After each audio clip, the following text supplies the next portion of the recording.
Send Media. Subscribe for more. Assalamu alaikum. YouTube channel-ka aad naga daawanaysaan waa Hansan Media. Ku soo dhawaada muuqaal cusub. Mowduuceena maanta waxaan ku soo qaadan doonaa 10 talo oo ku saabsan gabdhaha. 1. Baro diinta, dukana salaada, badina cibaadada Alle. 2. Ha bedelin midabkaaga. Uma baahnid qof bani aadam ah oo kuu sheego inaad qurux badan tahay, sababtoo ah waxaa tahay abuuristii Alle. Maxaa sidaas ka qurux badan?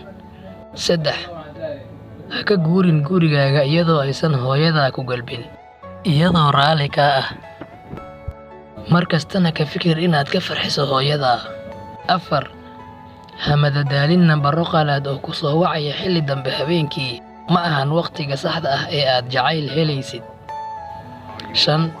Yeelo wehel wanaagsan. Ka taxadar hablaha aad sheeka wadaaga tihiin. Kana fogow sifooyinka sunta ah sida xanta, xinka, xaasidka iyo xumaha oo dhan.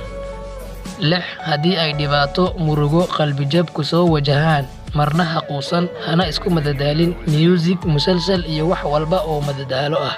Kuwani dhibaato ma xaliyaan ee si geesinimo leh u wajah dhibaatada ilaa aad ka xaliso. 7. Ka fogow balwad iyo nooc walba oo darooga ah. Waxay noloshooda baabi'iyeen kuwa badan. 8. Ka baro sabarka Aasiya, daacadnimada Khadiija, dhowrsanaanta Maryama, muqallisnimada Caaisha, toosnaanta Faatima. 9. Ha u guursan qof lacag darteed, haddii kale waxaad ka mid noqonaysaa hantidiisa. 10. Sidii Maxamed Cali Kalaay uu ku yiri gabadhiisa, wax kasta oo adduunkan qiimo sare ku leh, Alle subxaanahu wa tacaala wuu daboolay, wayna xafidan yihiin.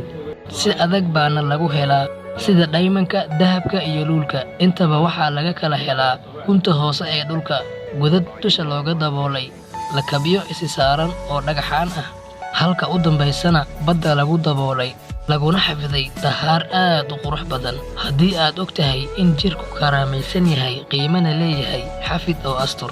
Waad ku mahadsan tahay daawashada aad daawatay muuqaalkan.